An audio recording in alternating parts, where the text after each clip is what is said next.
A warm welcome to Tuesday's edition of Primetime News with me, Joy Gosses.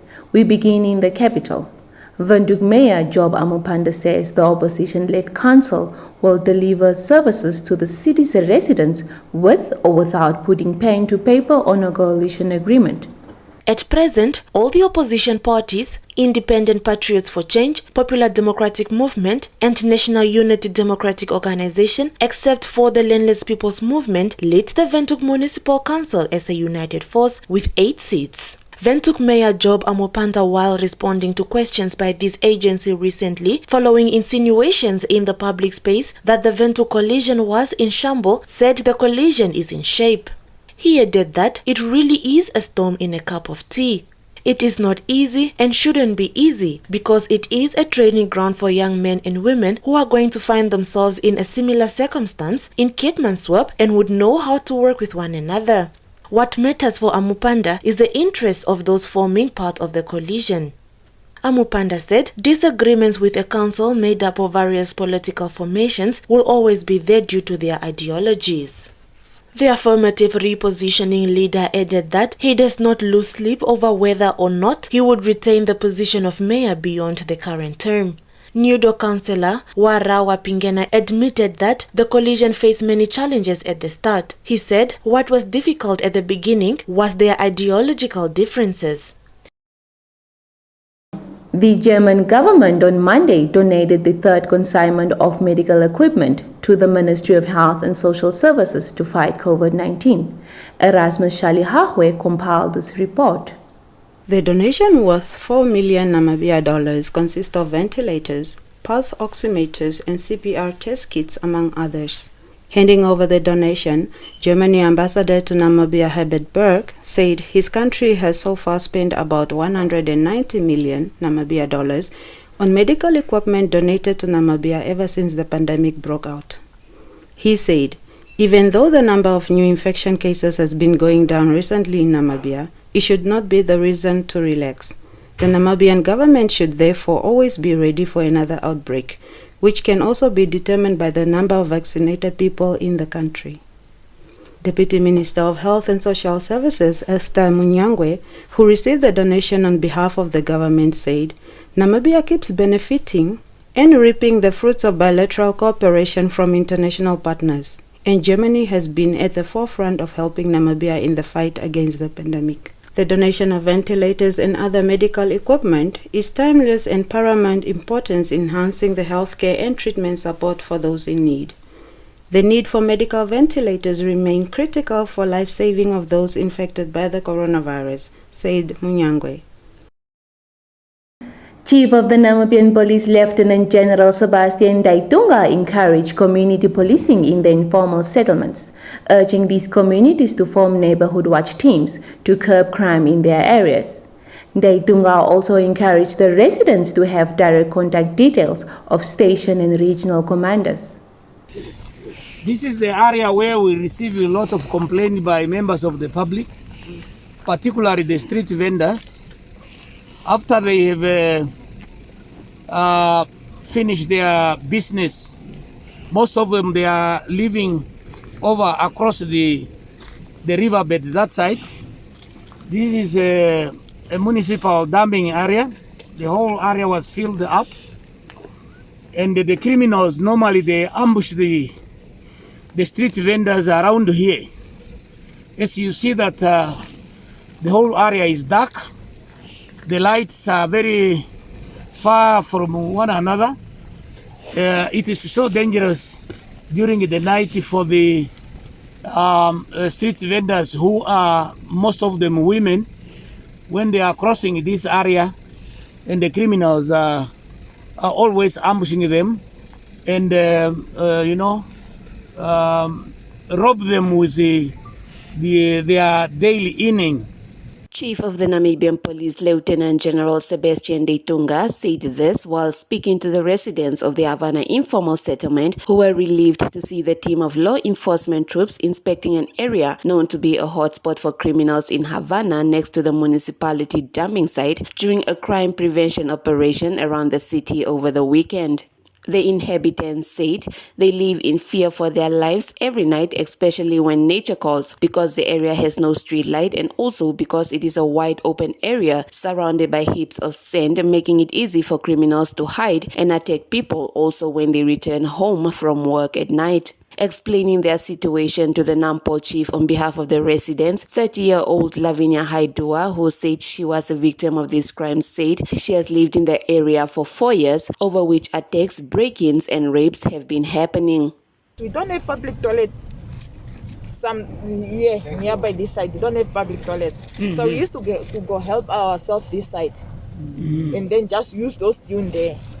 Sometimes you go sit and then you just saw stones. People throwing stones over you, or just maybe when you are going to sit there, then you only see a person coming towards you and you don't know that person.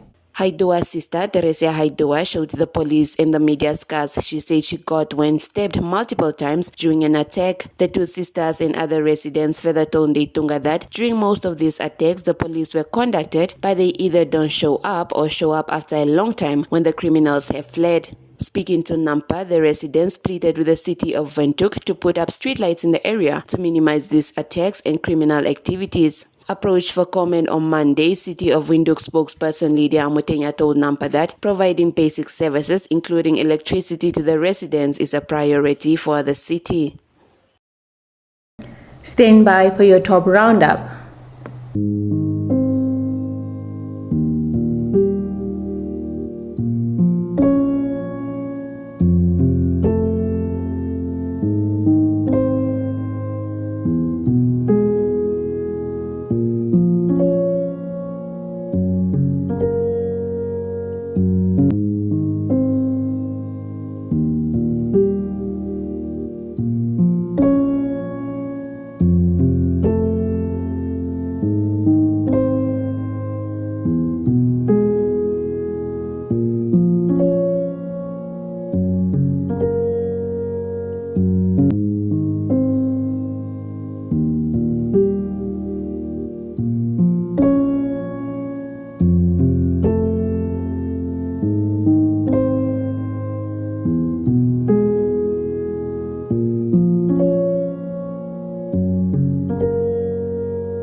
Welcome wherever you are on Planet Football. You can go anywhere in the world, but nobody feels football like we do. And they dare to sing. It's a rhythm. A 1-2. 1-2. Football. La football. Soccer. 1-2. That moves us. Salah to settle it.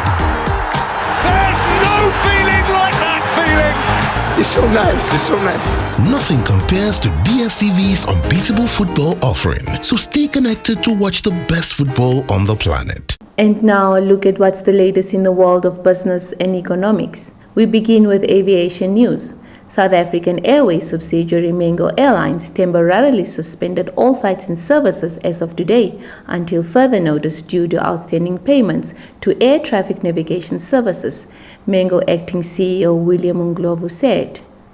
Mango acting CEO William Nglovu in a statement said that their senior management and shareholder are locked in emergency discussions to find an amicable solution to this impasse. The budget carrier is in a dire financial position despite the South African Parliament having approved a special allocation of 2.7 billion rand for SAA subsidiaries. On Monday, SAA's interim chief executive Thomas Gokolo said Mango will enter in a local form of bankruptcy protection known as business rescue. In April, Mango briefly halted flights because of outstanding payments to Airports Company South Africa and has not paid workers' salaries for more than 2 months.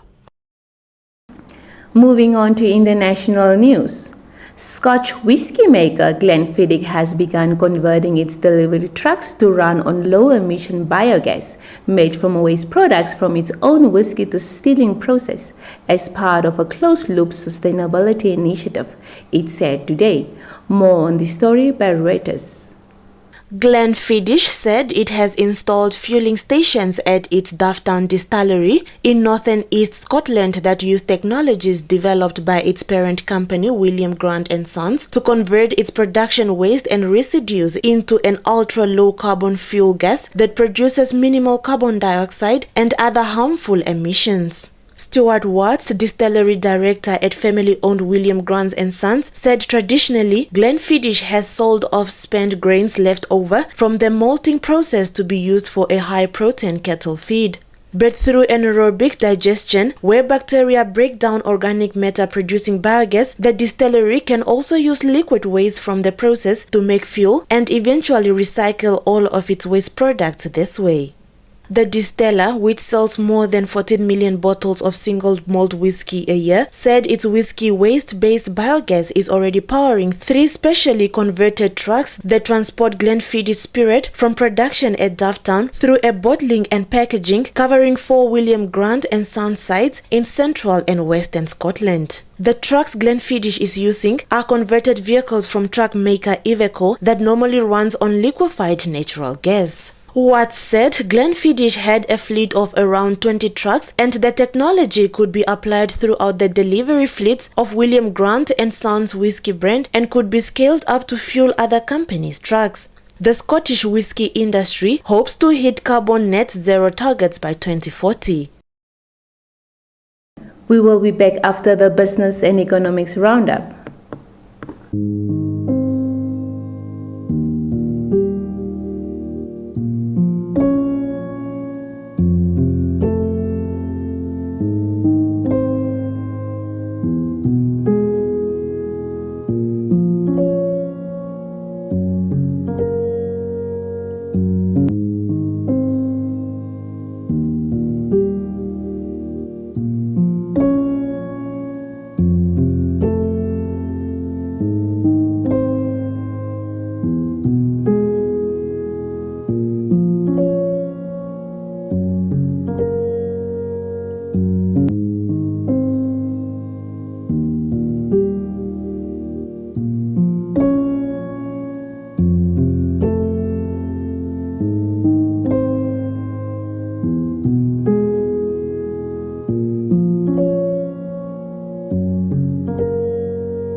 We were born for this moment.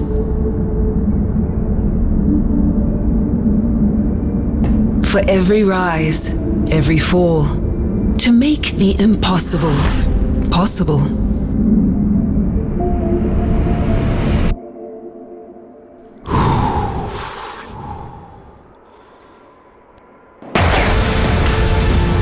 To create moments that inspire and live the thrill of excellence. On the grandest stage of all. Forget the past, for the future awaits.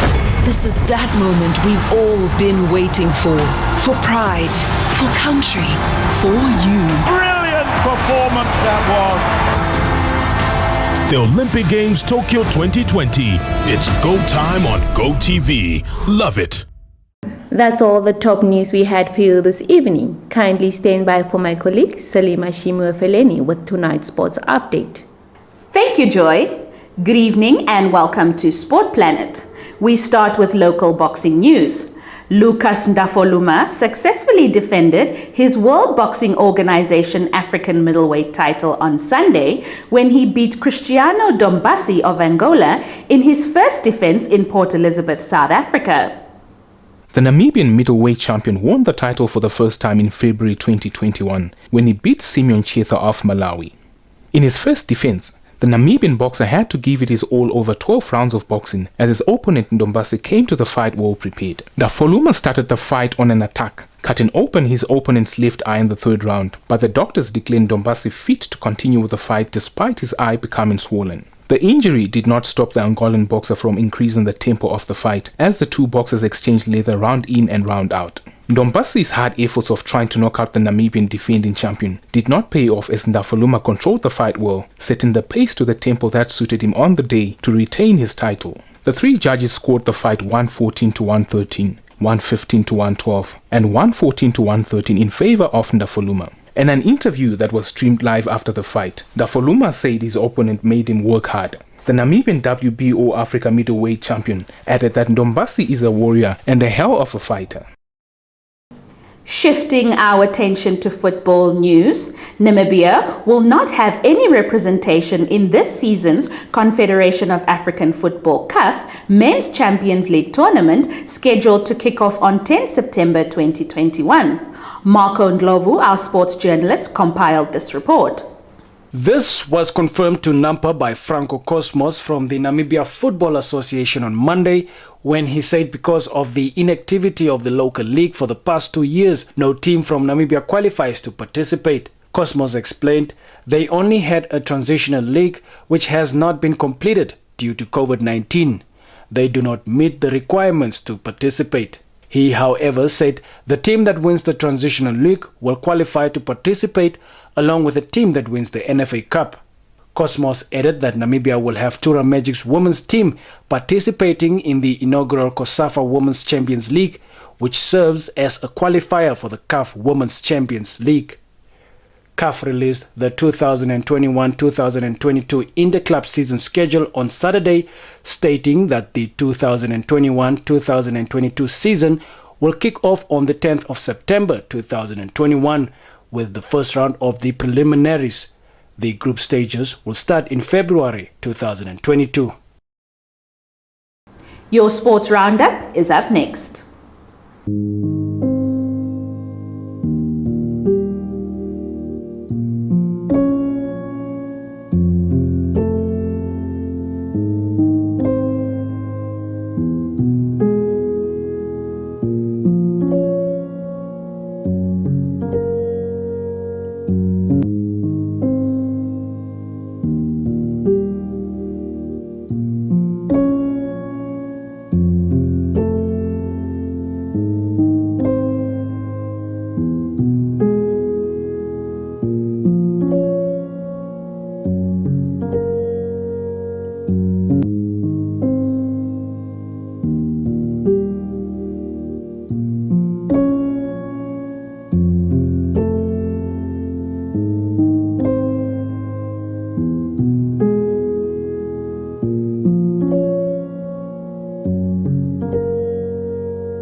Getting GoTV was the best decision James has ever made. See, James has always watched football wherever he can. Sometimes it got awkward. It was never really comfortable. And finding a good place to watch became more and more difficult, not to mention costly. Traveling for his games took its toll on James until he discovered something big. Now that James has GoTV, he can finally enjoy the perks of home ground advantage. Good for you, James. Get home ground advantage with GoTV. With superstar players competing in the world's biggest leagues and cup competitions, you'll be spoiled for football choice. So get and stay connected to GoTV for the best football season yet. GoTV. Love it. And with that, we've come to the end of Tuesday's installment of Primetime News. We thank you for tuning in. If you're new to this channel, please subscribe, like, share, and click on the notifications bell to stay up to date with the latest happenings locally and globally.